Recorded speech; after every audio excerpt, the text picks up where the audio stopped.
What's up, YouTube? Let me go ahead and invite some people and we'll get the stream started.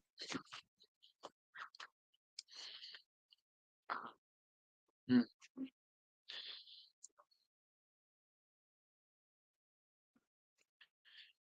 Today, I am talking about the Ahsoka premiere, which, premiered yesterday night? Tuesday night. Tuesday night. Today's Thursday, so a couple of days ago now. Um, so I'm gonna wait for some people to join and then I'll start getting into my thoughts.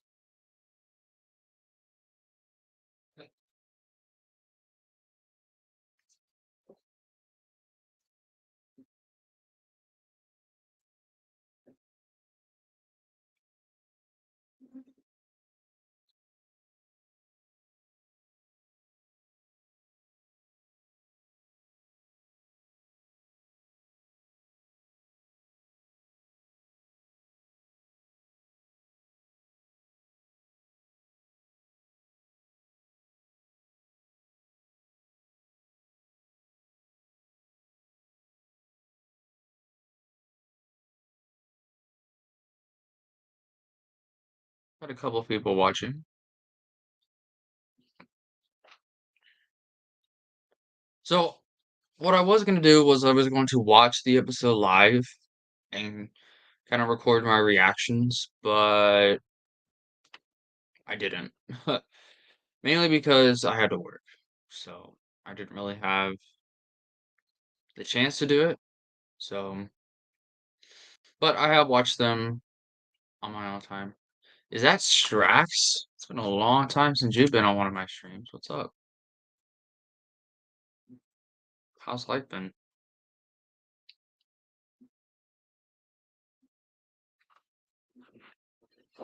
Life has been amazing for me. So for the most part, obviously there's, your hiccups, but it's been pretty good so far for me. I haven't had really any complaints. So,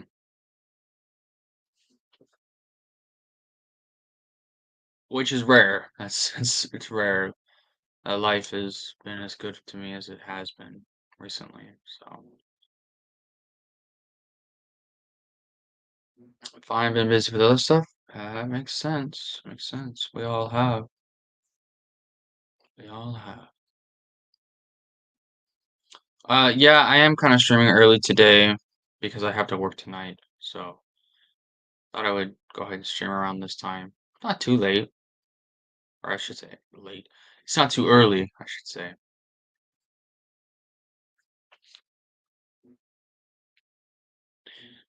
Um, I'm kind of wanting Slav to join because I know he's.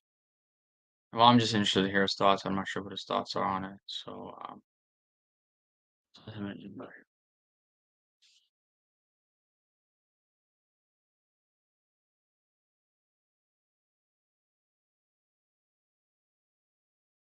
now I know some people disagree with me engaging in the Disney stuff and then talking about it, but my philosophy's always been, this.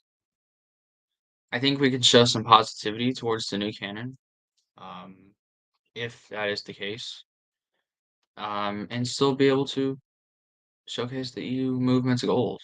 So, but I don't talk about the new canon a whole lot on my channel because I don't care for it that much. But this show, I think, is interesting because of how much it does relate to the EU, and also because I'm a critic of Filoni. I haven't always been, but I am a critic of him. Um, so I watch stuff, not to see if I'll hate it or not, but to see if it is. Now I'm gonna say, Ahsoka has been some of his best work. Um, but I'm gonna get into why I think that. I guess I can go ahead and just get started, and if people join, they join. But Ahsoka's been okay. Filoni has this. He's really bad at making long, drawn out narratives, right? examples of this is the Bad Batch. He is very bad at it. No pun intended. But with Filoni's Clone Wars and Rebels, there's different story arcs that are just a couple of episodes long. He's really good at that.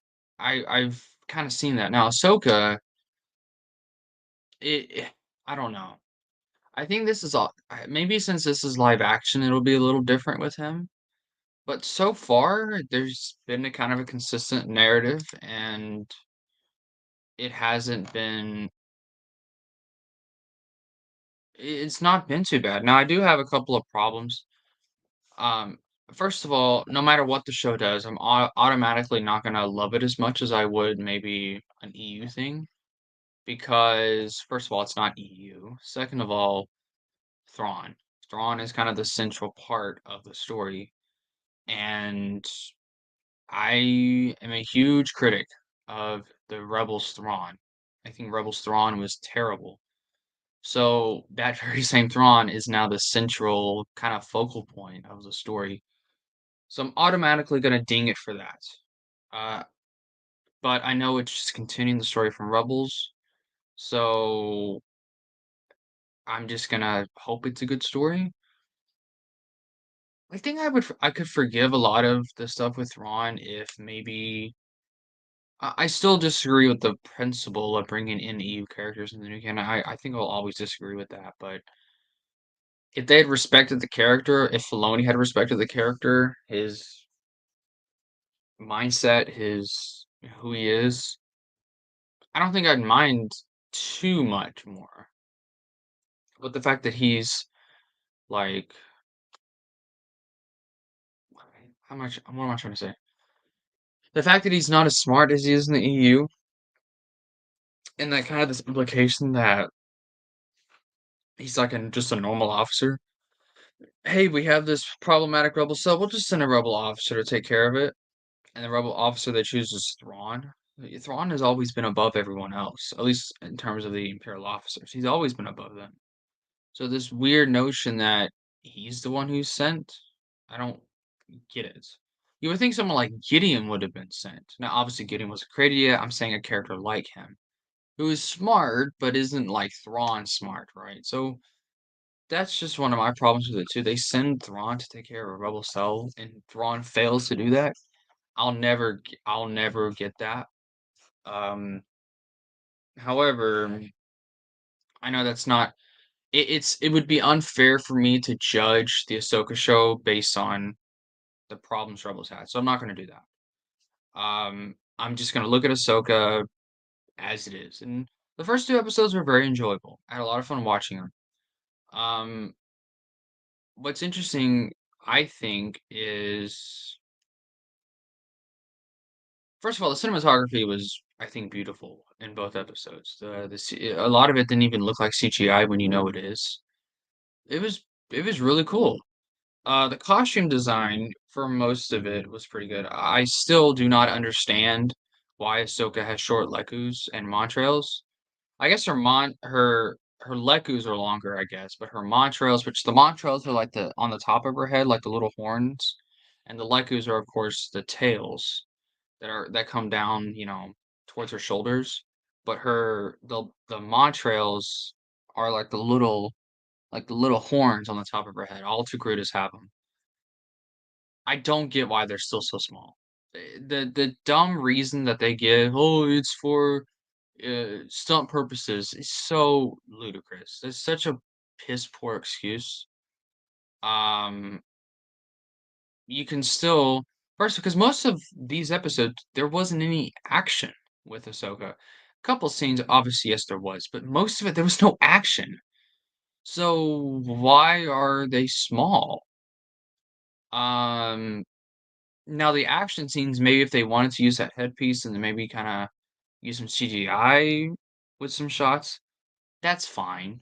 I can understand that. I can understand if it's for the action scenes only, and then maybe they try and use some CGI to fix it up, but just the non-action scenes, there's no excuse. Um, Hera looks cool. She looks like Hera. Acts like Hera. I don't remember the names of the actresses or actors other than like Rosario Dawson and what Ray Stevenson. Um,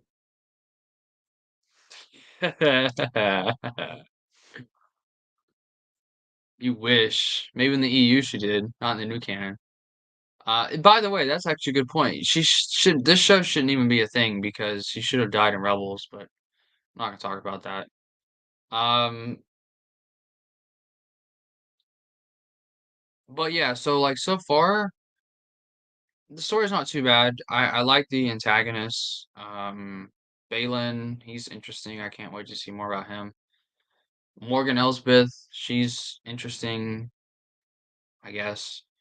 I do like the connection that she was a Night Sister, so I do think I like that connection a lot. Um, but by the way, new canon fans are gonna say this is the first Night Sister in live action. No, it's not. The first live action Night Sister was Shar-El from the Ewok movies. Now, of course, she wasn't originally intended to be a Night Sister because they didn't exist yet.